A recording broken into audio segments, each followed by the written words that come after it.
Bonjour à tous et bienvenue sur la régression linéaire simple. Alors, avant de vouloir parler de la régression linéaire simple, il faut revenir au début. Dans la vie, nous observons des phénomènes qui sont liés. Par exemple, nous observons que le nombre de ventes de glace est lié à la température. Plus la température augmente, plus le nombre de ventes de glace augmente. Et en statistique, nous pouvons quantifier ces relations avec le coefficient de corrélation. C'est une métrique comprise entre -1 et 1. Alors, plus le coefficient est proche de 1, plus les deux variables varient dans le même sens. C'est-à-dire que quand une variable augmente, l'autre variable augmente aussi. Et à l'inverse, plus le coefficient est proche de -1, plus les deux variables varient dans le sens opposé. C'est-à-dire que quand une variable augmente, l'autre variable diminue. Et pour finir, quand le coefficient est proche de 0, les deux variables ne sont pas liées linéairement. Avec notre exemple, le coefficient de corrélation est de 0,79, c'est-à-dire que les deux variables varient dans le même sens. Elles sont positivement corrélées. Cependant, le coefficient ne nous indique pas le sens de cette relation. Alors, ce que je veux dire par là, c'est que le coefficient de corrélation ne répond pas à ces questions. Est-ce que c'est le nombre de ventes de glace qui influence la température ou est-ce que c'est la température qui influence le nombre de ventes de glace? Si nous utilisons seulement le coefficient de corrélation, nous ne pourrons pas répondre à ces questions. Mais si on se base sur nos connaissances, il est logique de penser que c'est la température qui influence le nombre de ventes de glace. Une augmentation de la température influence les ventes de glace, et non l'inverse. Donc c'est la variable température qui influence ou explique la variable les ventes de glace. Alors, en statistique, il y a un terme pour désigner la variable qui influence et la variable qui est influencée. La variable qui est influencée est appelée la variable dépendante, car elle dépend d'une autre variable. Dans notre exemple, les ventes de glace est la variable dépendante, car elle dépend de la variable température. Et le terme pour désigner une variable qui influence est appelé la variable indépendante, car elle ne dépend pas de l'autre variable. Dans notre exemple, la température est la variable indépendante, car elle ne dépend pas de la variable vente de glace, elle n'est pas influencée par celle-ci.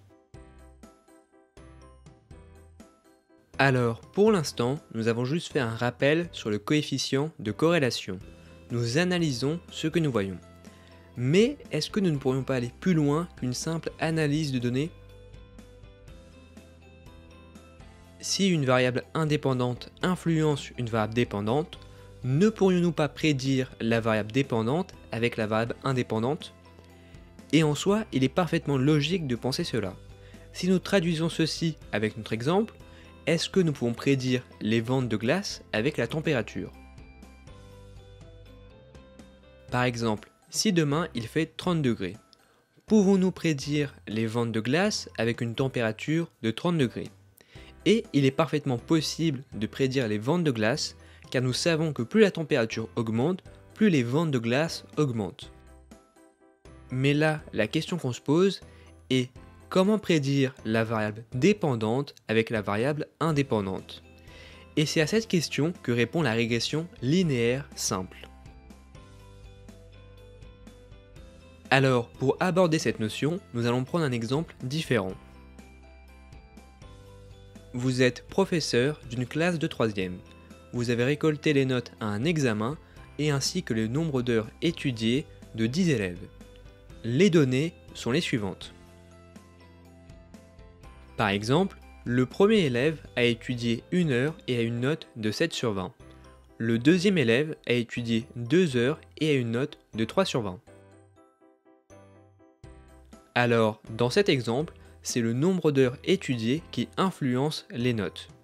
Donc, le nombre d'heures étudiées est la variable indépendante et les notes est la variable dépendante. À partir de ces données, nous pouvons créer un nuage de points. Le coefficient de corrélation est de 0,86. La corrélation est positive, c'est-à-dire que plus les élèves étudient et plus leurs notes sont élevées. Et inversement, moins les élèves étudient et moins leurs notes sont élevées. Bon, jusqu'ici, il n'y a rien de nouveau. Nous avons simplement décrit ce que nous voyons. Mais maintenant, si un nouvel élève a étudié 5 heures, quelle sera sa note? Et en soi, est-ce que nous pouvons estimer sa note à partir des 5 heures qu'il a étudiées? Et la réponse est oui, nous pouvons le faire. Les notes sont comprises entre 0 et 20. Si l'élève a étudié 5 heures, il aura sûrement 10 sur 20, ou 12 sur 20, ou peut-être 8 sur 20. Et en soi, nous pouvons prédire sans trop de soucis qu'il aura une note entre 8 et 12 sur 20. Alors, pourquoi pouvons-nous prédire ceci sans souci? Parce que, au vu des notes des élèves, nous pouvons légitimement penser que sa note sera entre 8 et 12 sur 20.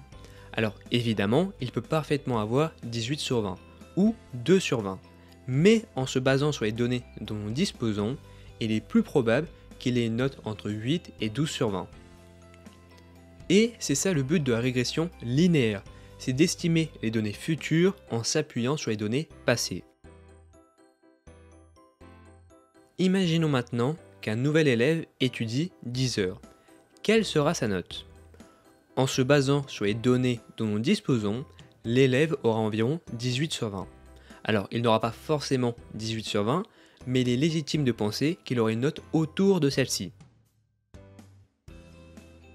Alors, pour l'instant, ce que nous faisons pour prédire une note est très bien, mais nous manquons de précision. Nous observons qu'une droite pourrait être utilisée pour prédire les notes. Mais la question qu'on se pose maintenant est comment tracer une droite? Et pour répondre à cette question, il faut revoir les bases. Alors, prenons un exemple très simple. Les données sont les suivantes. Nous pouvons observer les données avec un nuage de points. Alors, quand x est égal à 1, y est aussi égal à 1. Quand x est égal à 2, y est aussi égal à 2. Et quand x est égal à 3, y est aussi égal à 3. Il y a donc une corrélation de 1. Les deux variables sont parfaitement corrélées. Alors maintenant, la question que nous nous posons est comment pourrions-nous tracer une droite qui permettrait de prédire y? Nous observons que ces trois points sont parfaitement ajustés en une ligne droite. Donc nous pouvons tracer une droite théorique telle que y est égal à x. Cette droite permet d'estimer la variable y à partir de la variable x. Maintenant, nous pouvons répondre à cette question. Quelle sera la valeur de y si x est égal à 1,5?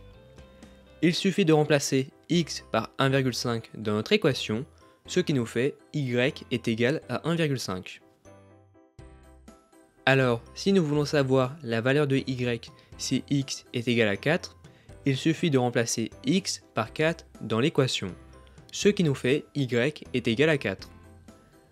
Donc, avec notre équation, si une personne a une valeur x, nous pouvons estimer ou prédire sa valeur y. Testons cette équation avec l'exemple des notes.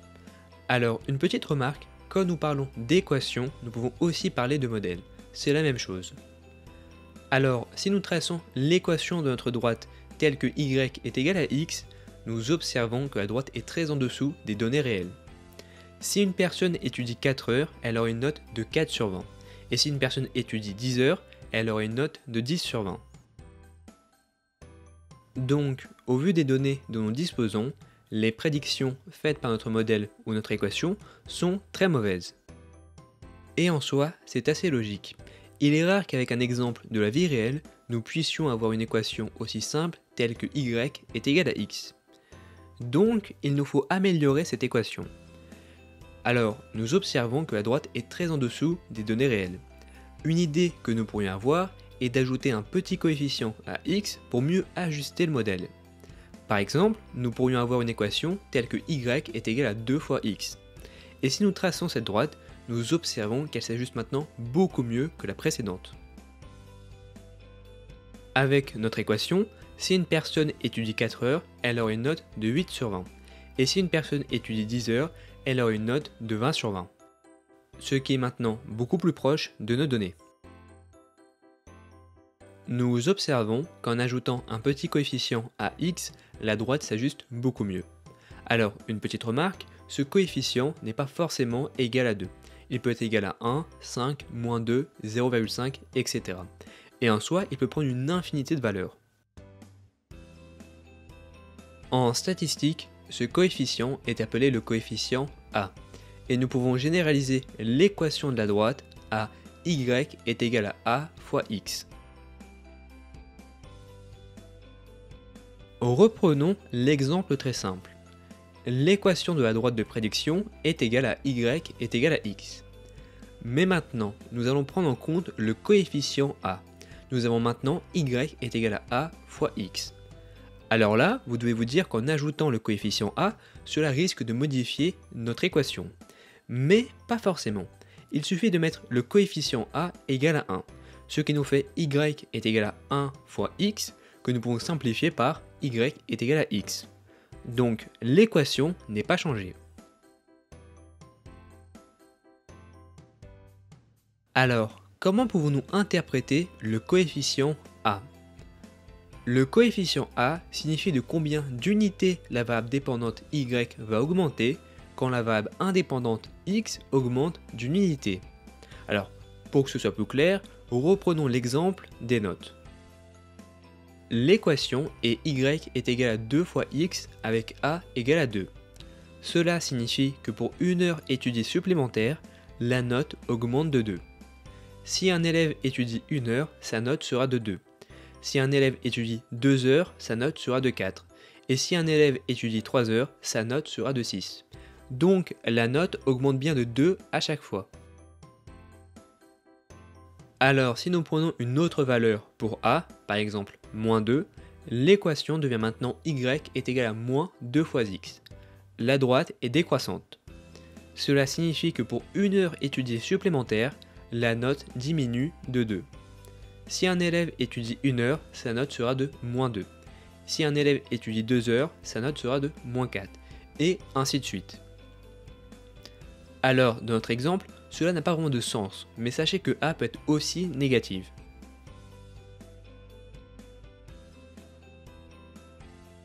Nous avons bien amélioré notre équation, mais il reste un petit défaut. Que se passe-t-il si un élève étudie 0 heures? Nous faisons y est égal à 2 fois 0, ce qui nous fait y est égal à 0. D'après l'équation de notre droite, sa note sera de 0 sur 20, ce qui n'est pas forcément correct au vu des données. Il est rare d'avoir exactement 0. Souvent, si vous n'avez pas étudié, vous pouvez avoir 1, 2, 0,5, 1,5, mais pas forcément 0. Alors, comment pourrions-nous prendre en compte le cas où l'élève a étudié 0 heure? Et de manière plus mathématique, comment pourrions-nous prendre en compte le cas où x est égal à 0? Nous pourrions ajouter un autre coefficient, en faisant, par exemple, y est égal à 2 fois x plus 2. Nous faisons y est égal à 2 fois 0 plus 2, ce qui nous fait y est égal à 2. Donc, si l'élève a étudié 0 heure, sa note sera de 2 sur 20. Mais le problème en ajoutant le nouveau coefficient est que la droite s'ajuste mal aux données. Pour résoudre ce problème, nous avons deux possibilités. Nous pouvons soit diminuer la valeur du nouveau coefficient, par exemple à 0,5, ce qui nous fait maintenant y est égal à 2 fois x plus 0,5. Nous observons que la droite est maintenant mieux ajustée, même si elle n'est pas parfaite. Ou soit nous pouvons diminuer la valeur de a, par exemple à 1,5, ce qui nous fait y est égal à 1,5 x plus 2. Et maintenant la droite est mieux ajustée. Alors en statistique, le coefficient que nous venons d'ajouter est appelé le coefficient b. Et en soi, nous pouvons généraliser l'équation de la droite à y est égal à a fois x plus b. Et ce que nous venons de créer est la fonction affine. En reprenant l'exemple très simple, l'équation de la droite est y est égal à a fois x, avec a égale à 1. Alors, si nous ajoutons le coefficient b, vous pensez que cela risque de modifier notre équation. Mais Pas forcément. Il suffit de mettre le coefficient b égal à 0, ce qui nous fait y est égal à a fois x plus 0, que nous pouvons simplifier par y est égal à x. Donc l'équation n'est pas changée. Alors, comment pouvons-nous interpréter le coefficient b? Le coefficient b est la valeur de y quand x est égal à 0. C'est la constante. Pour que ça soit plus clair, reprenons l'exemple des notes. L'équation est y est égal à 1,5x plus 2. Si une personne a étudié 0 heures, sa note sera de 2 sur 20. Nous avons enfin notre équation pour prédire la variable y, c'est-à-dire les notes. L'équation est y est égal à a fois x plus b. Et cette équation est aussi la régression linéaire simple. Alors, nous avons observé qu'en fonction des valeurs des coefficients, nous avons eu des droites de prédiction différentes. Par exemple, si l'équation de notre prédiction est égale à y 1 fois x plus 1, nous avons une droite très mal ajustée aux données. Elle est en dessous des données. Si nous prenons d'autres valeurs pour les coefficients a et b, avec y est égal à 0 fois x plus 2, nous avons une droite qui s'ajuste encore moins bien qu'avec les valeurs précédentes. La droite ne varie pas. L'équation prédit à chaque fois 2. Et si nous prenons encore d'autres valeurs pour les coefficients a et b, nous avons encore des résultats différents. Ici, nous observons que la droite de prédiction s'ajuste très bien avec ces valeurs. Donc, en fonction des valeurs des coefficients a et b, nous avons des prédictions différentes. Dans certains cas, nous effectuons de bonnes prédictions, et dans d'autres cas, nous effectuons de mauvaises prédictions. Mais maintenant, la question que nous nous posons est comment faire pour trouver les bonnes valeurs des coefficients a et b. Parce que pour l'instant, j'ai pris des valeurs au hasard, mais il existe une infinité de bonnes valeurs pour les coefficients a et b. En fait, ce que nous voudrions, ce serait de trouver les meilleures valeurs pour les coefficients a et b. Alors, avant d'aller plus loin, il faut faire un petit pas en arrière. Que signifie l'équation y est égal à a fois x plus b? Ceci est la droite de prédiction, notre modèle ou aussi notre régression linéaire simple. Et il ne faut pas confondre cette équation qui représente les prédictions avec la variable y qui représente les données réelles. Pour différencier ces deux termes, nous allons écrire y chapeau pour parler des prédictions de notre équation. Donc y chapeau représente l'équation y chapeau est égal à a fois x plus b, tandis que y représente les données réelles. Maintenant que nous avons différencié ces deux termes, revenons à notre question initiale. Comment trouver les valeurs des coefficients a et b qui donnent la meilleure droite de prédiction? Bon, il est logique de penser que la droite qui prédit au mieux la variable y est la droite qui fait le moins d'erreurs, c'est-à-dire qui est la différence la plus petite. Par exemple, la note du 10e élève est de 18 sur 20. Avec l'équation y chapeau est égal à 1,5x plus 2, l'équation prédit une note de 17 sur 20 pour le 10e élève. Et si nous comparons la note réelle avec la note prédite, nous avons 18 moins 17, ce qui nous fait 1. C'est-à-dire que la différence entre la note réelle et notre prédiction est seulement de 1. Et vous en conviendrez que cela est assez faible. Ce qui signifie que l'équation avec ces valeurs a fait une bonne prédiction. En revanche, avec l'équation y chapeau est égal à 0 fois x plus 2, l'équation prédit une note de 2 sur 20 pour le 10e élève. Et si nous comparons la note réelle avec la note prédite, nous avons 18 moins 2, ce qui nous fait 16. La différence est maintenant beaucoup plus grande, elle est de 16. Et vous en conviendrez que c'est une erreur beaucoup plus grande que la précédente. Et en soi, ce que nous venons de faire, c'est que nous avons comparé les données réelles avec les données prédites par l'équation. Nous avons calculé la différence. Et de manière plus mathématique, nous avons fait y moins y chapeau. Nous calculons la différence entre les données réelles et les données prédites par l'équation. Alors, une petite remarque, cette formule est imprécise, car la variable y n'est pas une seule valeur unique, elle représente la note d'un élève pour un index spécifique.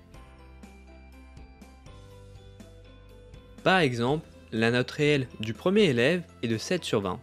La note réelle du deuxième élève est de 3 sur 20.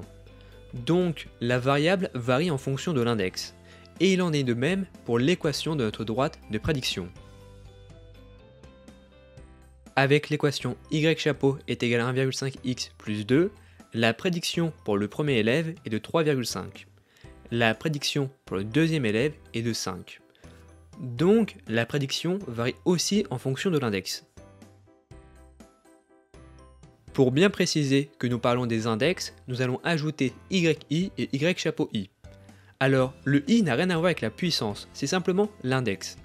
Par exemple, y1 représente l'index numéro 1, soit la première ligne de notre dataset, ici 7 sur 20. y2 représente l'index numéro 2, ici 3 sur 20. y3 représente l'index numéro 3, ici 10 sur 20. Notre équation s'écrit maintenant y chapeau i est égal à a fois xi plus b. Alors, avec la valeur a égale à 1,5 et la valeur b égale à 2, nous avons maintenant l'équation suivante. La prédiction pour la première ligne de notre dataset est y chapeau 1 est égal à 3,5. La prédiction pour la deuxième ligne de notre dataset est y chapeau 2 est égal à 5. Donc, la formule pour comparer les données réelles avec les données prédites par l'équation est yi moins y chapeau i. Nous mesurons la différence entre les données réelles et les données prédites pour chaque index, soit pour chaque ligne de notre dataset. Alors, avec l'équation y chapeau i est égal à 0 fois xi plus 2, calculons la différence entre les données réelles et les données prédites par l'équation. Commençons par calculer toutes les prédictions avec notre équation. Alors, c'est assez simple, toutes les prédictions sont égales à 2. Calculons maintenant la différence entre les données réelles et les données prédites. Pour le premier élève, nous faisons 7 moins 2, ce qui nous fait 5. Pour le deuxième élève, nous faisons 3 moins 2, ce qui nous fait 1. Pour le troisième élève, nous faisons 10 moins 2, ce qui nous fait 8. Pour le quatrième élève, nous faisons 12 moins 2, ce qui nous fait 10. Pour le cinquième élève, nous faisons 8 moins 2, ce qui nous fait 6. Pour le sixième élève, nous faisons 10 moins 2, ce qui nous fait 8. Pour le septième élève, nous faisons 13 moins 2, ce qui nous fait 11. Pour le huitième élève, nous faisons 16 moins 2, ce qui nous fait 14. Pour le neuvième élève, nous faisons 14 moins 2, ce qui nous fait 12. Et pour le dixième élève, nous faisons 18 moins 2, ce qui nous fait 16. Nous avons toutes les différences entre nos données réelles et les données prédites par l'équation. Ces différences sont aussi appelées des erreurs. Nous observons que nous avons beaucoup d'erreurs, et il est compliqué de comprendre quoi que ce soit. Il serait intéressant de pouvoir résumer toutes ces différences avec une seule valeur représentative. Alors, connaissez-vous un moyen de résumer toutes ces différences ? Nous pourrions faire la moyenne de toutes ces différences ou de toutes ces erreurs. Calculons la somme de toutes nos erreurs et divisons le total par le nombre de données. La somme des erreurs est égale à 91, que nous allons diviser par 10 car il y a 10 élèves dans notre dataset, ce qui nous fait 9,1. L'erreur moyenne entre les données réelles et les données prédites avec notre équation est de 9,1. Alors, comme nous avons fait la moyenne, la formule est maintenant légèrement différente. Nous faisons la différence entre les données réelles et les données prédites, puis nous faisons la moyenne. Je pense que maintenant vous avez compris que l'objectif est d'avoir l'erreur moyenne la plus petite possible, parce qu'une erreur moyenne faible signifie que les prédictions sont proches des données réelles.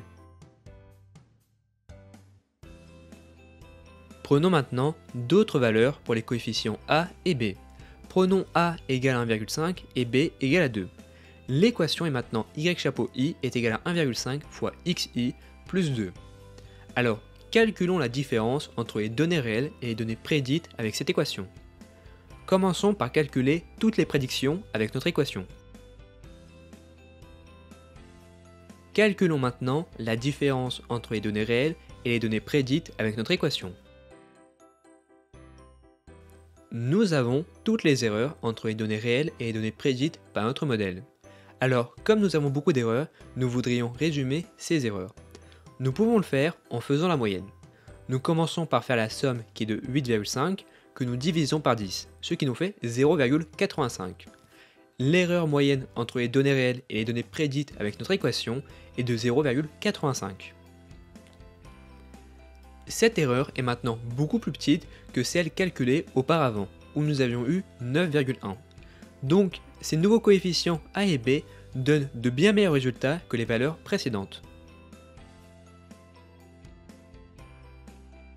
Alors, ce que nous avons fait est très bien, mais notre formule a une petite limite. Est-ce que vous savez laquelle? Prenons un cas extrême où les données sont très dispersées. Notre équation de la droite de prédiction prédit 50 pour chaque donnée.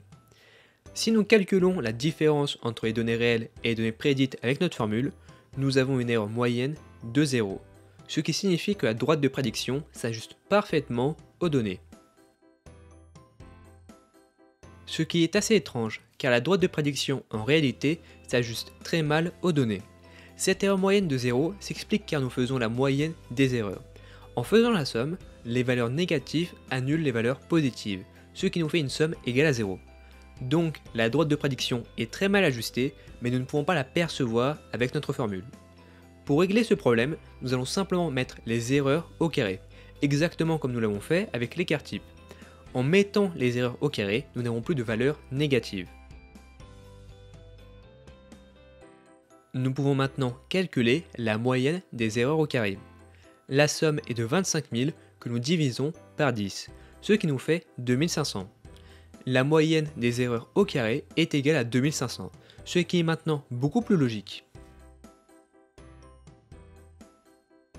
Alors, en appliquant les erreurs au carré, la formule devient maintenant cela, ou cela. J'ai écrit la formule de deux manières différentes, mais généralement, nous privilégions la première. Alors, une petite remarque, que nous faisons y chapeau i moins yi, ou yi moins y chapeau i, cela n'a pas d'impact sur le résultat, car nous mettons les erreurs au carré. Cette formule a un nom en mathématiques, c'est l'erreur quadratique moyenne. Vous devez penser que le fait de mettre les erreurs au carré change l'échelle, et par conséquent change la formule. Alors, en effet, mettre les erreurs au carré modifie l'échelle des erreurs, mais cela ne change pas vraiment la formule, car la formule que nous avons créée a pour but de comparer les données réelles et les données prédites, afin de trouver les valeurs des coefficients A et B les plus faibles. Que les erreurs soient au carré ne modifie pas notre but, qui est toujours de trouver la valeur la plus petite possible. Donc, au lieu de trouver la moyenne des erreurs la plus faible, nous cherchons la moyenne des erreurs au carré la plus faible. Une autre remarque, pour régler le problème des valeurs négatives qui annulent les valeurs positives, nous aurions aussi pu prendre les valeurs absolues des erreurs, c'est-à-dire enlever le signe négatif pour chaque valeur, ce qui en soi ne modifie pas l'échelle des erreurs. Mais en mathématiques, nous préférons souvent travailler avec les carrés, notamment dans ce cas particulier. Le fait de mettre les erreurs au carré pour obtenir l'erreur quadratique moyenne permet que la fonction soit convexe. Alors attention, mettre les erreurs au carré ne garantit pas systématiquement que la fonction est convexe, mais dans notre cas, oui. Bon, même si vous ne savez pas ce qu'est une fonction convexe, ne vous inquiétez pas, nous allons l'apprendre d'ici quelques minutes. Nous avons enfin notre formule, qui mesure les erreurs effectuées entre les données réelles et les données prédites par notre modèle. Alors, les formules qui mesurent les erreurs effectuées entre les données réelles et les données prédites par un modèle ont un nom en statistique, ainsi qu'en machine learning. Nous les appelons les fonctions coûts. Donc, notre fonction coût est la suivante. Notre but avec cette fonction est de trouver l'équation qui donne la valeur la plus petite possible, c'est-à-dire trouver l'erreur quadratique moyenne la plus petite possible. Alors, une petite remarque, en réalité, la fonction coût est légèrement différente. Au lieu de simplement faire la moyenne, nous faisons la moyenne divisé par 2 le nombre de lignes qu'il y a dans le dataset. Le fait de diviser par 2 va nous simplifier la tâche par la suite. Mais avant de vous expliquer la justification du 2, je dois faire un petit rappel sur les dérivées. mais sachez que pour l'instant, que diviser par 2 est juste une petite astuce mathématique qui nous simplifie la tâche. La meilleure façon de comprendre la fonction coût, c'est encore de la calculer. Reprenons l'exemple très simple avec les 3 données. Pour rappel, l'équation de la droite de prédiction est y chapeau i est égal à a fois xi plus b. Pour simplifier les calculs qui vont suivre, nous allons considérer que le coefficient b est égal à 0. Alors, commençons en choisissant le coefficient a égal à 1. L'équation est y chapeau est égal à 1 fois x. Et nous pouvons aussi visualiser la droite de prédiction. Calculons maintenant la fonction coût, c'est-à-dire calculons les erreurs entre les données réelles et les données prédites par notre équation. La formule est la suivante. Commençons par calculer y chapeau i, c'est-à-dire les prédictions. Calculons maintenant la différence et mettons les erreurs au carré. Maintenant que nous avons nos erreurs au carré, nous voulons résumer ces erreurs avec une seule valeur représentative. Pour cela, nous faisons la somme, puis nous divisons par 2n. Alors, comme la somme est égale à 0, nous pouvons déjà conclure que la fonction coût est égale à 0. C'est-à-dire que notre droite de prédiction, avec ses valeurs des coefficients a et b, ne fait aucune erreur. Et en soi, nous pouvons représenter graphiquement notre fonction coût. L'axe vertical représente les valeurs de notre fonction coût et l'axe horizontal représente les différentes valeurs de a. Alors, pour a égale à 1, la fonction coût est égale à 0.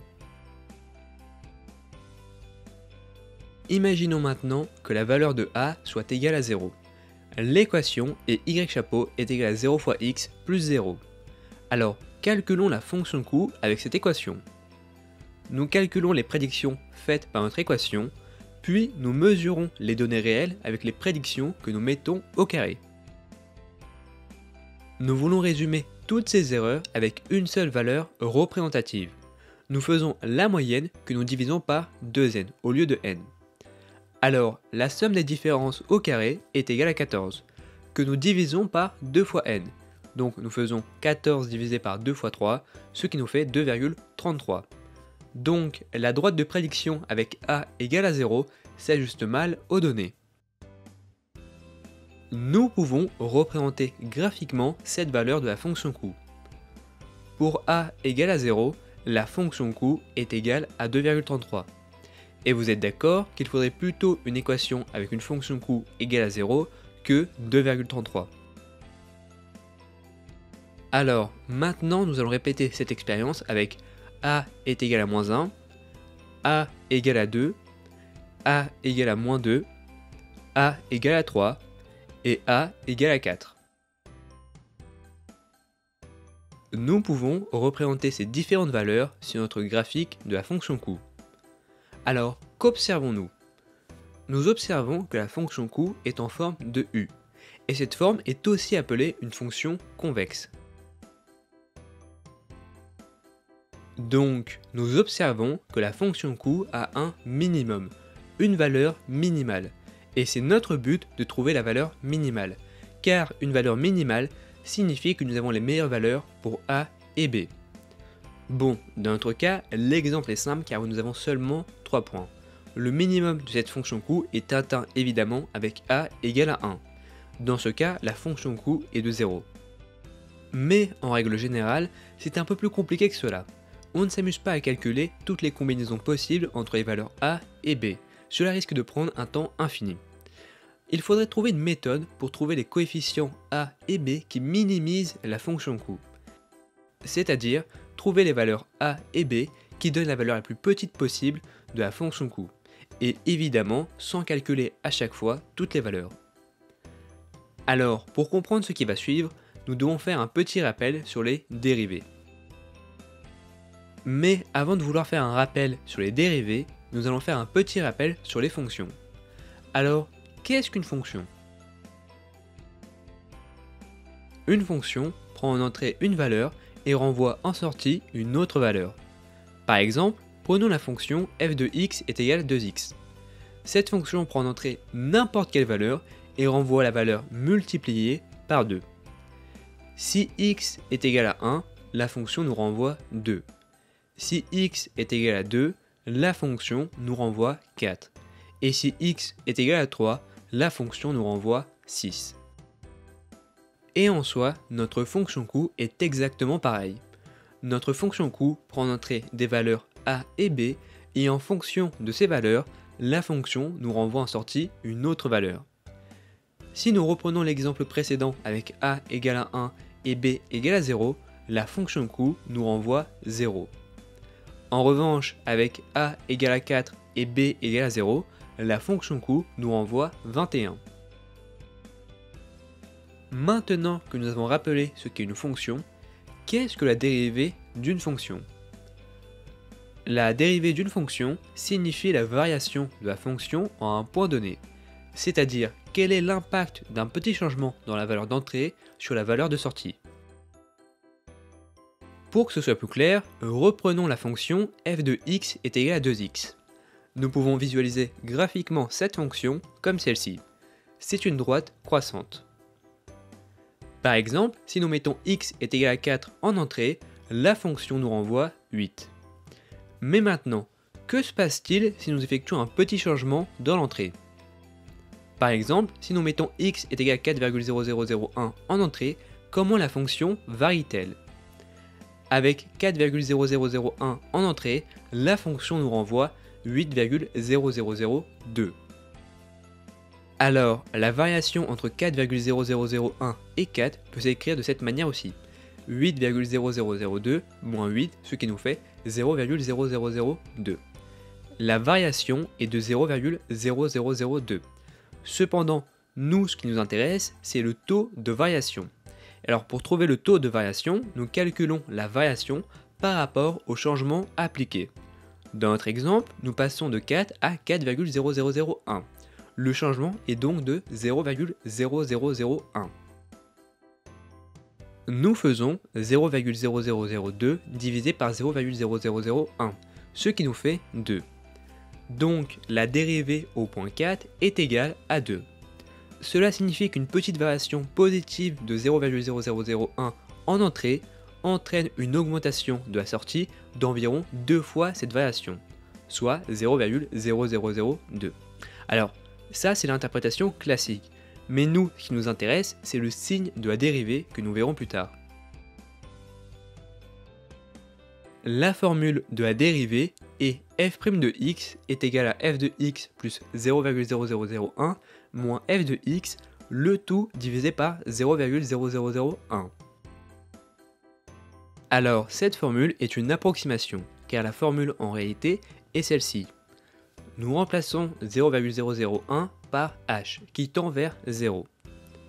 Alors, bon, pour ce cours, nous allons garder la première formule, qui est une approximation de la vraie formule, qui est certes plus précise, mais l'approximation est plus simple pour comprendre le concept de dérivée. Prenons une autre fonction, telle que f de x est égal à 2. Nous pouvons représenter graphiquement cette fonction, et nous observons qu'elle ne varie pas.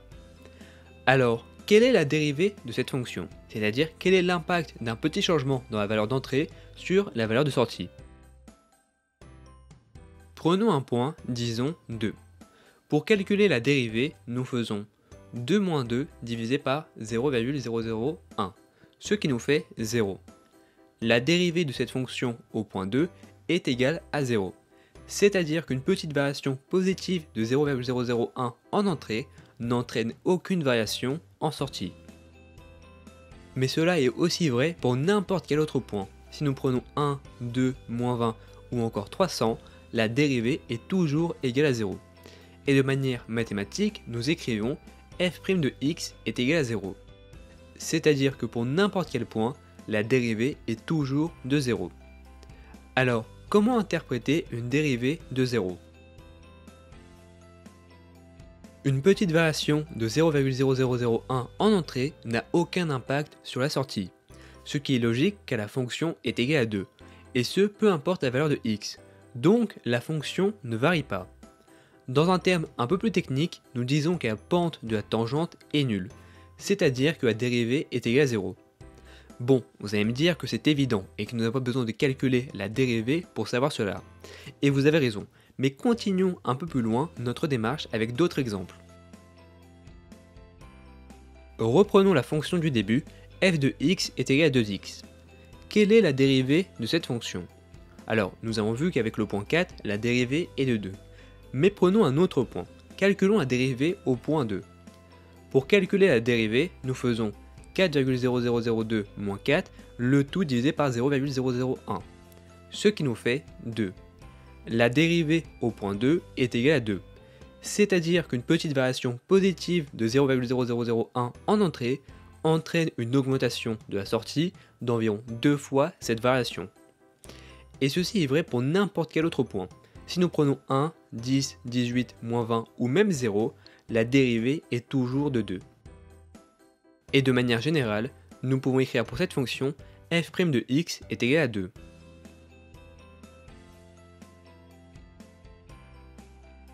Alors, comment pouvons-nous interpréter cette dérivée? Une petite variation de 0,001 en un point donné entraîne une augmentation de la sortie d'environ 2 fois supérieure à cette variation. Cependant, la chose importante à retenir pour nous est que la dérivée est positive. Une dérivée positive signifie que la fonction varie de manière croissante avec x. Plus x augmente, plus la fonction augmente. Si x est égal à 5, alors la fonction est égale à 10. Et si x est égal à 10, la fonction est égale à 20. Donc nous observons bien que la fonction augmente quand x augmente. Et inversement, la fonction diminue quand x diminue. Dans un terme un peu plus technique, nous disons que la pente de la tangente est positive, c'est-à-dire que la dérivée est supérieure à 0. Prenons une autre fonction avec f de x est égal à moins 2x. Nous pouvons visualiser graphiquement cette fonction comme celle-ci. C'est une droite décroissante. Alors, quelle est la dérivée de cette fonction? Calculons la dérivée au point 2. Pour calculer la dérivée, nous faisons cela. La dérivée au point 2 est égale à moins 2. Cela signifie qu'une petite variation positive de 0,001 en entrée entraîne une diminution de la sortie d'environ 2 fois cette variation. Et ceci est vrai pour n'importe quel autre point. Si nous prenons 1, 10, moins 20 ou même 0, la dérivée est toujours de moins 2. Et de manière générale, nous pouvons écrire f' de x est égal à moins 2. C'est-à-dire que pour n'importe quel point, la dérivée est toujours de moins 2. Alors, comment pouvons-nous interpréter cette dérivée? Une petite variation positive de 0,001 en entrée en un point donné entraîne une diminution de la sortie d'environ 2 fois cette variation. Cependant, la chose importante à retenir est que la dérivée est négative. Une dérivée négative signifie que la fonction varie de manière décroissante avec x. Plus x augmente, plus la fonction diminue. Si x est égal à 5, alors la fonction est égale à moins 10. Et si x est égal à 10, alors la fonction est égale à moins 20. Donc nous observons bien que la fonction diminue quand x augmente. Et inversement, la fonction augmente quand x diminue. Dans un terme un peu plus technique, nous disons que la pente de la tangente est négative, c'est-à-dire que la dérivée est inférieure à 0. Prenons un dernier exemple avec f de x est égal à x carré. Nous observons que c'est une fonction en forme de u, c'est-à-dire une fonction convexe. Alors, quelle est la dérivée de cette fonction? Calculons la dérivée au point 2. Nous faisons 4,0004 moins 4, le tout divisé par 0,0001, ce qui nous fait 4. La dérivée au point 2 est égale à 4. Cela signifie qu'une petite variation positive de 0,001 en entrée entraîne une augmentation de la sortie d'environ 4 fois cette variation. Alors, une petite remarque, si nous prenons un autre point, nous aurons une dérivée différente. Par exemple, calculons la dérivée au point 4. Nous faisons 16,0008 moins 16, le tout divisé par 0,001, ce qui nous fait 8. La dérivée au point 4 est égale à 8. Cela signifie qu'une petite variation positive de 0,001 en entrée entraîne une augmentation de la sortie d'environ 8 fois cette variation. Alors, avec nos 2 points, la dérivée est positive, mais elle peut être aussi négative. Par exemple, prenons le point moins 2. Nous faisons 3,9996 moins 4, le tout divisé par 0,001, ce qui nous fait moins 4. La dérivée au point moins 2 est égale à moins 4. Cela signifie qu'une petite variation positive de 0,001 en entrée entraîne une diminution de la sortie d'environ 4 fois cette variation. Bon, prenons un dernier point, le point 0. La dérivée est la suivante. La dérivée au point 0 est d'environ 0. Cela signifie qu'une petite variation positive de 0,0001 en entrée n'entraîne aucune variation en sortie. Alors, une petite remarque, dans notre exemple, nous avons une dérivée de 0,001, mais c'est parce que nous utilisons une approximation pour calculer la dérivée. Mais quand nous faisons tendre h vers 0, la dérivée est bien égale à 0.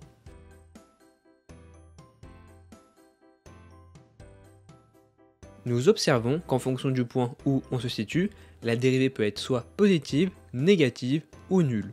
Et nous, ce qui nous intéresse, c'est le signe de la dérivée.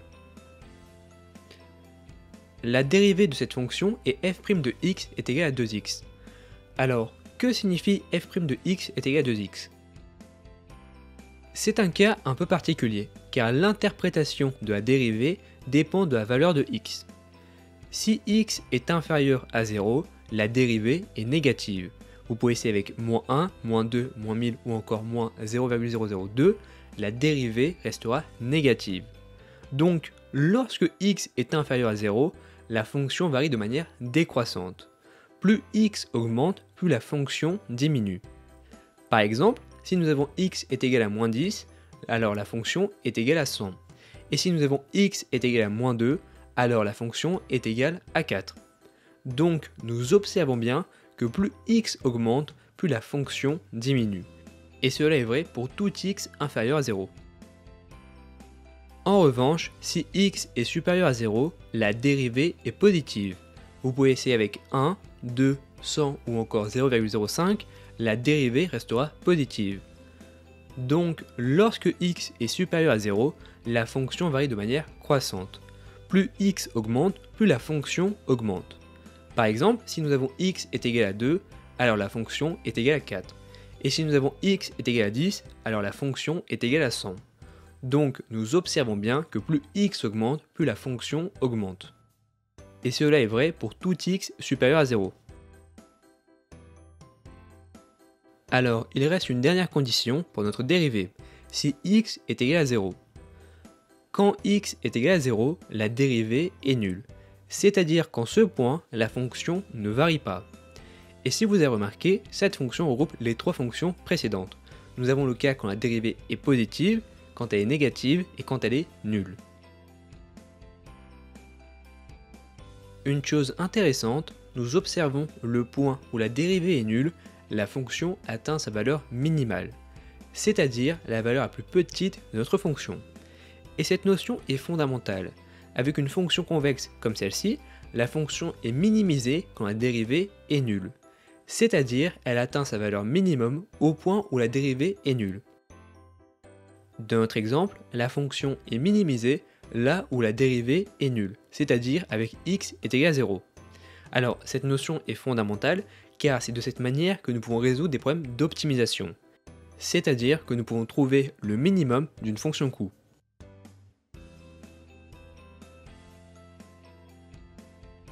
Alors, une petite remarque, toutes les fonctions ne possèdent pas un minimum. Par exemple, la fonction f de x est égale à 2x et la fonction f de x est égale à moins 2x n'ont pas de minimum, car il n'y a pas de cas où la dérivée est nulle. Dans certains cas, nous pouvons avoir des fonctions concaves, qui sont l'inverse des fonctions convexes.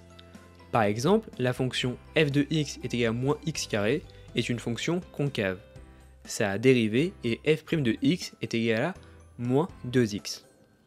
Avec cette fonction, l'interprétation est différente de la fonction précédente.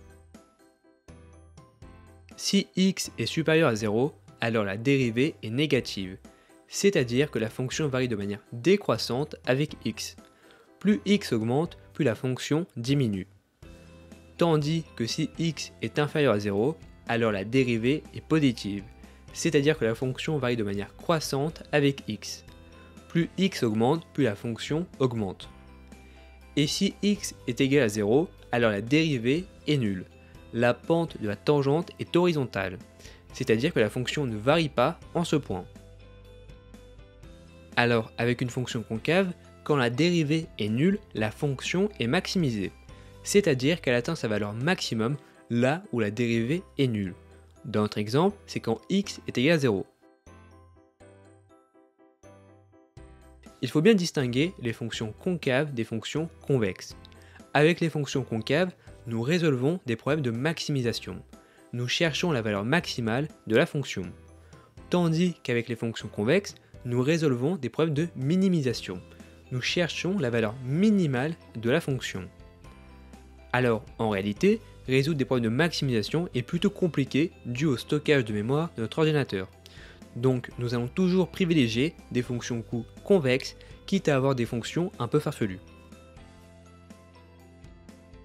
Une dernière remarque, il existe aussi des fonctions non convexes qui possèdent plusieurs minimums, c'est-à-dire plusieurs points où la dérivée est nulle, où la pente de la tangente est horizontale. Par exemple, comme cette fonction. Nous observons que cette fonction a un minimum local et un minimum global. Le minimum global est le point où la fonction atteint sa valeur minimale. Et travailler avec ces fonctions est un problème que nous verrons par la suite. Pour l'instant, nous travaillons surtout avec des fonctions convexes. Alors, vous avez appris le concept de dérivée et comment calculer la dérivée en un point en utilisant la formule. Cependant, nous n'utilisons pas toujours cette définition pour dériver une fonction. Il existe des formules simplifiées, notamment pour certaines fonctions courantes, ce qui nous permet de simplifier les calculs. Voici les principales formules à connaître. Alors, avant d'aller plus loin, faites les exercices suivants. Calculez les dérivées pour les fonctions suivantes.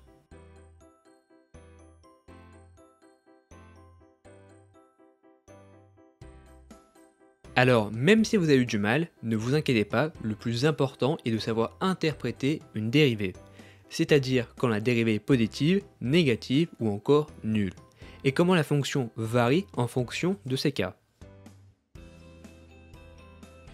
Nous avons vu le concept de dérivée. Nous pouvons enfin revenir sur notre fonction coût. Cette fonction coût est convexe, car nous avons mis les erreurs au carré. La fonction coût a un seul minimum, c'est-à-dire qu'il existe des valeurs pour a et b où la fonction atteint sa valeur minimale, et notre but est de trouver ses coefficients a et b. Nous savons que la fonction est minimisée quand la dérivée est nulle, c'est-à-dire quand elle est égale à 0. Alors, pour être plus précis, comme la fonction dépend de plus de un paramètre, nous parlons des dérivées partielles. Alors, pour trouver les valeurs a et b qui minimisent cette fonction coût, nous dérivons cette fonction coût par rapport à a et aussi par rapport à b, car la fonction dépend de ces deux coefficients. Et nous dérivons ces expressions de manière à ce que leur dérivée soit égale à 0, parce que c'est à cet endroit que les coefficients minimisent la fonction coût. Donc, nous cherchons les valeurs de a et b qui rendent les dérivées partielles nulles, car c'est à ce point que la fonction coût atteint son minimum. Pour trouver les valeurs a et b qui minimisent la fonction coût, nous devons résoudre ces deux équations. Mais avant de vouloir résoudre ces équations, nous devons dériver la fonction coût. Dans ce cas, il y a deux solutions pour dériver cette fonction. Soit nous calculons la dérivée d'une fonction composée avec g rond f, et pour cela il faut savoir dériver une fonction composée, ou soit nous pouvons développer la fonction coût, puis nous effectuons la dérivée, et c'est ce que nous allons faire. Alors, développons la fonction coût. Nous allons commencer par développer le carré. Alors, Nous, ce qui nous intéresse, c'est de développer cette partie. Quand nous développons cette partie, nous avons le résultat suivant. Alors nous pouvons simplifier cette expression avec le résultat suivant. Nous avons développé la fonction coût. Nous pouvons maintenant dériver cette fonction. Alors, commençons par dériver cette fonction coût par rapport à a. Le résultat est le suivant. Notre but est d'isoler le coefficient a afin de trouver le résultat de ce dernier. Nous observons que nous pouvons factoriser par 2. Comme 2 est une constante, nous pouvons le mettre devant le signe somme.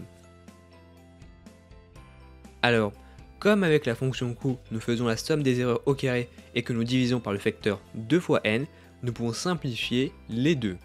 Et oui, c'est pour cette raison que nous avons ajouté le facteur 2 lors de la fonction coût, pour simplifier le résultat lors de la dérivée. Maintenant, notre but est de simplifier le terme 1 divisé par n. Pour le simplifier, nous pouvons multiplier les deux côtés par n, ce qui nous donne l'équation suivante. Nous pouvons maintenant distribuer le signe somme à chaque valeur.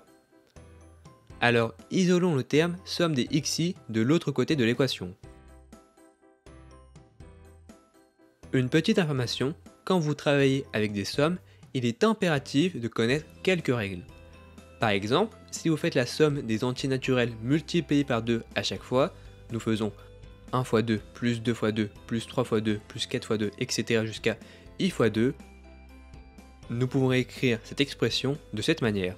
La somme de 2 fois xi, avec xi représentant les entiers naturels de 1 à i. Mais en soi, comme 2 est une constante, nous pouvons le mettre devant un signe somme. Et en soi, cela ne change rien au résultat. Au lieu de faire la somme des entiers naturels multipliés par 2 à chaque fois, nous pouvons d'abord faire la somme des entiers naturels, puis multiplier la somme par 2.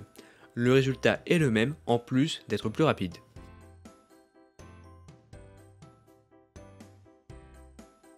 Donc, nous pouvons utiliser cette règle pour notre équation. Étant donné que a et b sont des constantes, nous pouvons les placer devant le signe somme.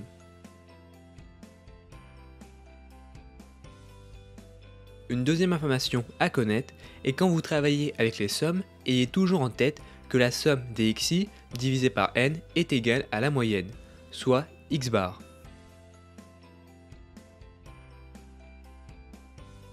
Nous pouvons transformer la somme des xi divisé par n par x bar. Maintenant, nous ne pouvons pas aller plus loin.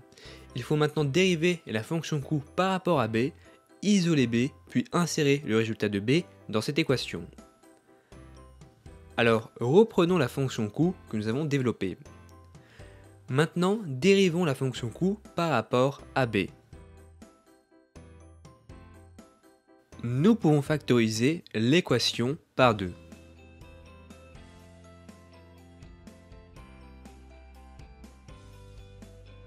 Comme avec la fonction coût, nous divisons par 2 fois n, les deux s'annulent.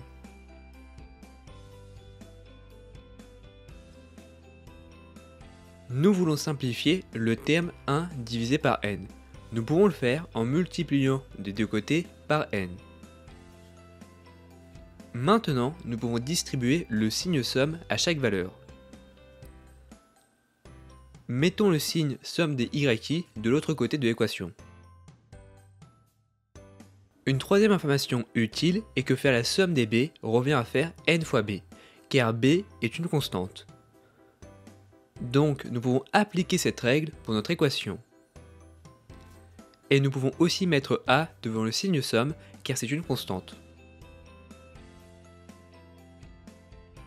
Nous allons diviser par n afin d'avoir seulement le signe b, ce qui nous donne l'équation suivante. Maintenant, isolons b, ce qui nous fait b est égal à y bar moins a fois x bar. Et cette équation représente la formule de b pour trouver la valeur de b qui minimise la fonction coût.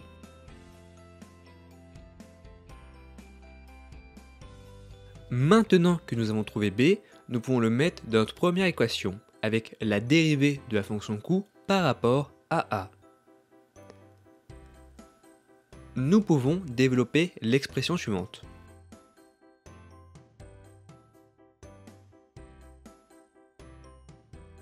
Mettons y bar et x bar de l'autre côté de l'équation. Nous observons que nous pouvons aussi factoriser par a.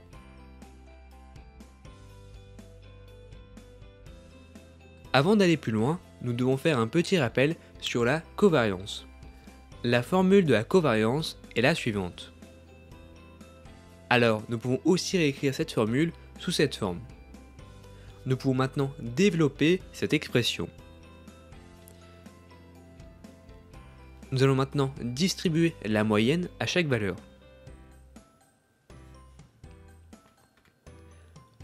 Nous pouvons remplacer la somme des yi ou des xi divisé par n par la moyenne, c'est-à-dire par x bar ou y bar.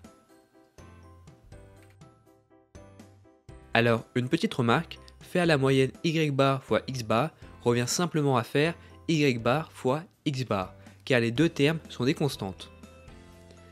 Nous pouvons maintenant simplifier l'expression suivante, que nous pouvons aussi écrire de cette manière.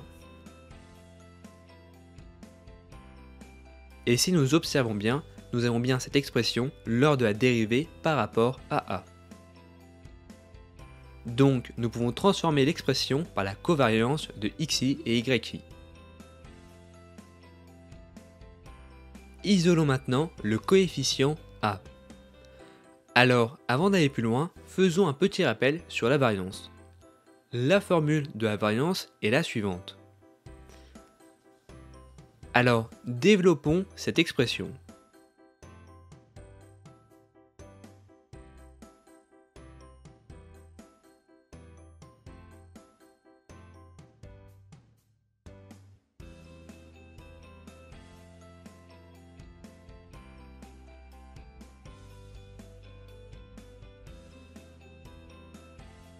Nous avons maintenant développé l'expression, et si nous observons bien, nous avons bien cette expression lors de la dérivée par rapport à a.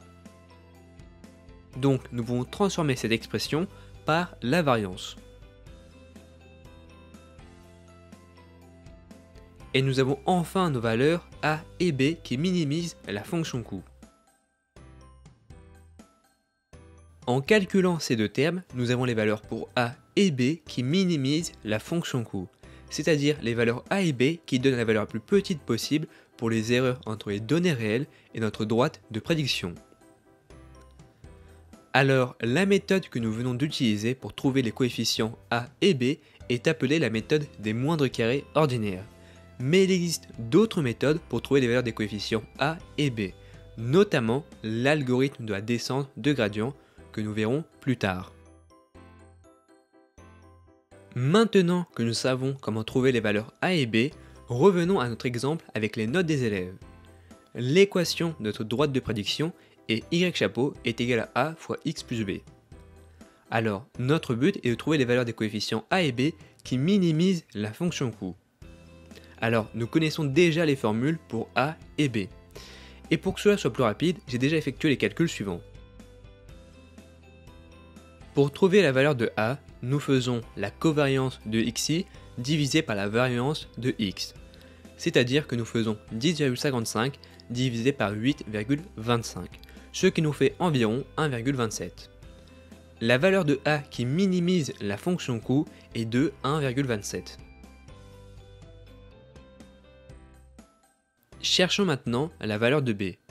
Nous faisons y bar moins a fois x bar, ce qui nous fait 11,1 moins 1,278 fois 5,5, ce qui nous fait environ 4,07.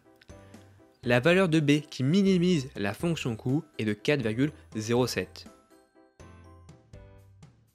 Nous avons maintenant les valeurs a et b qui minimisent la fonction coût. Donc, notre meilleure droite de prédiction est l'équation suivante. Y chapeau est égal à 1,27 fois xi plus 4,07. Et nous pouvons représenter graphiquement cette droite.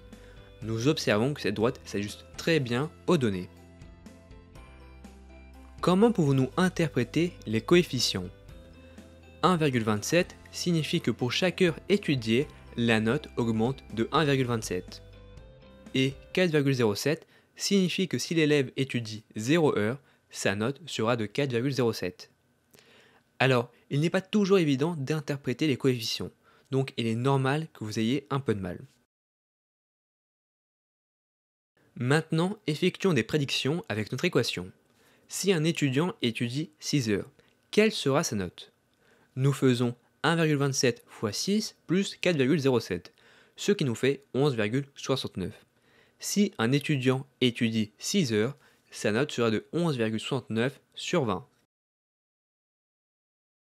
Félicitations, vous venez d'apprendre votre tout premier algorithme, qui permet de prédire une variable dépendante à partir d'une variable indépendante.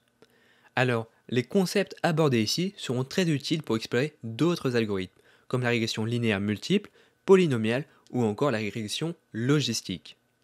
Dans la prochaine vidéo, nous mettrons cela en pratique avec Python pour consolider nos connaissances.